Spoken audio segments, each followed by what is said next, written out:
Hello. నేను doctor Ravishankar, paediatrician, neonatologist, Soumya children's hospital, SR Nagar, Hyderabad. ఇప్పుడు మనం ఏంటంటే పిల్లల్లో ఫ్లాట్ హెడ్ ఎందుకు వస్తుంది, దాన్ని మనం ఒకవేళ వచ్చింది అంటే దాన్ని మనం దాన్ని మటుకి ట్రీట్ చేయాలి. ఫ్లాట్ హెడ్ అంటే ఒక వైపుకి పిల్లలు మటుకి పడుకునేటప్పుడు ఒకవైపు ఈ హెడ్ వైపు ఒకటి ఫ్లాట్నెస్ వచ్చేయడం వల్ల, అంటే షేప్ అనేది ఒక బ్యాక్ సైడ్లో ఒక సైడ్లో మటుకి ఫ్లాట్ వస్తుంది. సో దానివల్ల చాలామంది పేరెంట్స్ మటుకి వరి అవుతూ ఉంటారు, ఇది ఏమైనా మటుకి పర్మనెంట్గా ఉంటుందా, దీన్ని మనం ఏం చేయాలి అనేసి వాళ్ళు మటుకి పిల్లలకి మనల్ని యూజువల్గా అడుగుతూ ఉంటారు అన్నమాట. సో ఈ ఫ్లాట్ హెడ్ అన్నది అంత మనకి భయపడవలసిన విషయం అయితే కాదు. యూజువల్గా ఎందుకు వస్తుంది అంటే ఒకే పొజిషన్లో లాంగ్ టైం ఆ వైపే కానీ పడుకుంటే పిల్లల్లో అప్పుడప్పుడు ఆ వైపు అన్నది ఈ హెడ్ అనేది స్కల్ అన్నది హెడ్లో ఉండే బోన్ అన్నమాట. ఆ బోన్ అనేది కొద్దిగా మటుకి ఫ్లాటింగ్ అన్నది మటుకి అవ్వచ్చు అన్నమాట. ఇంకోటి ఏంటంటే అప్పుడప్పుడు పిల్లలు కొద్దిగా మటుకి ప్రీమెచ్యూర్ బేబీస్ లా ఉంటే వాళ్ళు కూడా ఇలాంటి మటుకి వచ్చే ఛాన్స్ ఉంటుంది. ఎందుకంటే వాళ్ళ బోన్స్ కొద్దిగా నార్మల్ పిల్లల కంటే వాళ్ళకి సాఫ్ట్గా ఉంటాయి అన్నమాట. ఇంకోటి ఏంటంటే వాళ్ళకి అప్పుడప్పుడు ఏంటంటే నెక్ స్టిఫ్నెస్ ఉండడం వల్ల, నెక్ అంటే కొంతమంది పిల్లలకి ఈ నెక్లో ఉండే మటుకి మజిల్స్ టైట్నెస్ ఉండడం వల్ల ఇలాగే ఒక వైపుకి వాళ్ళు మటుకి తిరిగి ఒకే వైపుని ఈ హెడ్ అనేది ఉంచుతూ ఉంటారు. అట్లాంటి కండిషన్స్లో కూడా వాళ్ళు ఒకే వైపు పడుకోవడం వల్ల ఈ హెడ్ అనేది మటుకి ఫ్లాట్ మటుకి అవ్వచ్చు. సో ఇలాగా దీన్నే మనం మటుకి మెడికల్ టర్మ్స్లో ప్లేజియో కెఫలీ అంటాం అన్నమాట. సో ఈ కండిషన్ అన్నది యూజువల్గా ఇది టెంపరీ కండిషన్. యూజువల్గా మైల్డ్గా ఉండేవి అవి ఆటోమేటిక్గా ఒక 5-6 మంత్స్ నుంచి వాళ్ళు మటుకి బోర్లా పడ్డాము, కూర్చోవడము ఇట్లాంటివి స్టార్ట్ చేసేసరికి ఇవన్నీ కూడా నెమ్మదిగా తగ్గిపోతూ ఉంటాయన్నమాట. సో దాని గురించి పెద్దగా వరి అవ్వాల్సిన విషయం అయితే కాదు.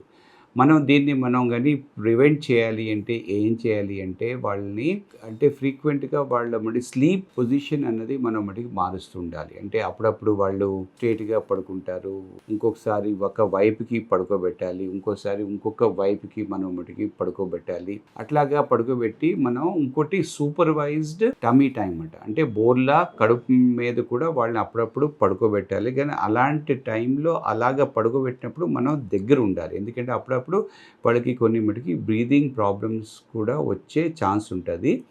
టమీ టైం అనేది చాలా ఇంపార్టెంట్. వాళ్ళ మటుకి muscles, back, hand muscles, neck ఇవన్నీ కూడా దానివల్ల మటుకి స్ట్రెంథెన్ అవుతూ ఉంటాయి అన్నమాట. సో ఇలాగ ఫ్రీక్వెంట్గా మనం పిల్లల్ని పుట్టిన దగ్గర నుంచి మనం కానీ వాళ్ళ స్లీప్ టైంలో వాళ్ళది కానీ మనం కానీ పొజిషన్ మారుస్తూ ఉంటే ఫ్రీక్వెంట్గా ఫ్లాట్ హెడ్ వచ్చే ఛాన్స్ అనేది తగ్గిపోతుంది అన్నమాట. ఇంకోటి ఒకవేళ వాళ్ళకి ఇలాగ హెడ్ అన్నది ఒకవైపుకే ఎప్పుడు కానీ వాళ్ళు కానీ పెడుతున్నారు అంటే దాన్నే మనం టార్టికాలిస్ అంటాం అన్నమాట. అంటే ఒకవైపుకి ఈ నెక్ మజిల్స్ టైటన్ అయిపోవడం అన్నమాట. ఇలాగా టైటన్ అయిపోవడం వల్ల ఏమవుతుంది అంటే వాళ్ళకి ఎప్పుడు కూడా హెడ్ ఒకే వైపుని వాళ్ళు పెడుతూ ఉంటారన్నమాట. సో అలాంటి ఏమన్నా వాళ్ళు ఎప్పుడు ఒకేసారి వాళ్ళ పెడుతుంటే దానికి కూడా మనం ఒక టైప్ ఆఫ్ ఫిజియోథెరపీ మనం కానీ చేయించుకుంటే అది మనం మటుకి కరెక్ట్ అయితే చేయొచ్చు. బట్ ఎప్పుడు కూడా వాళ్ళకి స్లీప్ టైంలో మనం మటుకి మారుస్తూ ఉండాలి. చాలా వరకు మైల్డ్ టు మోడరేట్ కేసెస్లో మనకి ఏ రకంగా మటుకి ప్రాబ్లం అయితే ఉండదు. కొంతమంది పిల్లలు ఎవరికైతే మటుకి సివియర్గా ఉంటుందో వాళ్ళల్లో అప్పుడప్పుడు మనం ఏం చేస్తుంటే ఒక టైప్ ఆఫ్ మటుకి హెల్మెట్స్ ఉంటాయన్నమాట. అవి ఆ టైప్ ఆఫ్ మటుకి హెల్మెట్స్ మనం మటుకి ప్రిస్క్రైబ్ అయితే చేస్తూ ఉంటాము. దాంతో మటుకి హెడ్ షేప్ అనేది కరెక్ట్గా వచ్చేస్తుంది. బట్ యూజువల్గా మటుకి మార్కెట్లో మటుకి అవైలబుల్ ఉన్న పిల్లోస్, సాఫ్ట్ పిల్లోస్ ఉంటాయన్నమాట. ఈ సాఫ్ట్ పిల్లోస్ అన్నవి పిల్లల్లో మంచివి కాదు. ఈ పిల్లోస్ పెట్టడం వల్ల వాళ్ళకి అప్పుడప్పుడు చోకింగ్ అవ్వే మటుకి ఛాన్స్ ఉంటుంది. సో అందుకని ఏంటంటే all kinds of Indian academy of paediatrics, American academy of paediatrics ఇలాంటివన్నీ బాడీస్ అన్నది రికమెండ్ ఏం చేస్తాయంటే 1 year కంటే తక్కువ ఉన్న వాళ్ళకి పిల్లోస్ పెట్టొద్దని. హెడ్ షేప్ సాఫ్ట్గా అవుతుంది, వాళ్ళకి రౌండ్ వస్తుంది. అప్పుడప్పుడు మార్కెట్లో మటుకి పిల్లోస్ మటుకి అవైలబిలిటీ ఉంటాయి. కానీ దానివల్ల ఏమవుతుంది అంటే వాళ్ళకి అప్పుడప్పుడు వాళ్ళు బోర్లా పడి వాళ్ళకి మటుకి ఉక్కిరిబిక్కిరి అయ్యి వాళ్ళకి మటుకి కొంతమందికి ప్రమాదాలు కూడా మటుకి అవుతూ ఉంటాయన్నమాట. సో ఈ పిల్లోస్ అన్నవి యూస్ చేయడం అన్నది మంచిది కాదు.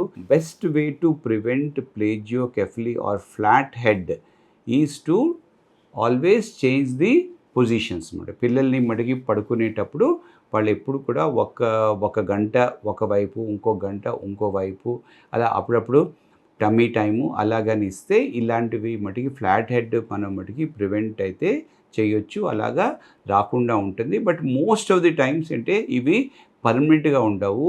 దీనివల్ల బ్రెయిన్కి ఏ రకంగా ఎఫెక్ట్ అవ్వదు. ఓన్లీ కొద్దిగా షేప్ కొద్దిగా మటుకి ఇనీషియల్ ఫ్యూ మంత్స్లో మనకి షేప్ కొద్దిగా ఆక్వర్డ్గా ఉంటుంది. బట్ ఆఫ్టర్వర్డ్స్ అది నెమ్మదిగా రౌండ్ అయిపోతూ ఉంటుంది అన్నమాట. సో దీనివల్ల ఏ రకంగా మటుకి ప్రమాదం అయితే ఉండదన్నమాట. సో ఈ హెడ్ దాంట్లో ఉండే మరి బ్రెయిన్కి కూడా ఏ రకంగా బ్రెయిన్ గ్రోత్కి కానీ బ్రెయిన్ హెల్త్కి కానీ ఏ రకంగా మటుకి ప్రాబ్లం ఉండదు. కొన్ని మటుకి సందర్భాల్లో మటుకి అప్పుడప్పుడు స్కల్లో ఉండే బోన్స్ మటుకి ఫ్యూజ్ అవుతూ ఉంటాయి అన్నమాట. అంటే అవి మటుకి ప్రీమెచ్యూర్గా ఒకటి అతుక్కుపోతూ ఉంటాయి అన్నమాట. అలాగా అతుక్కుపోతే అప్పుడు బ్రెయిన్కి మటుకి ఎఫెక్ట్ అవ్వచ్చు. దాన్నే మనం క్రేనియో సినాస్టాసిస్ అంటాం. సో క్రేనియో సినాస్టాసిస్ అంటే ఈ హెడ్ అన్నది ఒక అబ్నార్మల్ షేప్ అంటూ వచ్చేస్తుంది. ఫ్లాట్ హెడ్ ఒకటే కాదు, లాంగ్ అయిపోవచ్చు, బ్రాడ్ అయిపోవచ్చు, లేకపోతే పొడుగ్గా అయిపోవచ్చు, ఆర్ చాలా వెడల్పు అయిపోవచ్చు. ఇట్లాంటివన్నీ ఉంటాయన్నమాట. సో అలాంటి అబ్నార్మల్ షేప్స్ వస్తుంటే దాన్ని డెఫినెట్గా మనం మటుకి ఒకసారి చూపించుకోవాలి. దాంట్లో ఏమన్నా మటుకి క్రేనియో సినాస్టాసిస్ అంటే ఈ బోన్స్ అన్నవి అర్లీగా ఫ్యూజ్ అయిపోతున్నాయో లేదో అది మనం మటుకి చూసుకోవాలన్నమాట. But otherwise normal flat head or plagiocephaly వల్ల ఏ రకంగా ప్రమాదం అయితే లేదు. ఫ్రీక్వెంట్గా మీరు కానీ పొజిషన్స్ కానీ చేంజ్ చేస్తూ ఉంటే ఇది పెద్ద ఇష్యూ అయితే కాదు. Thank you.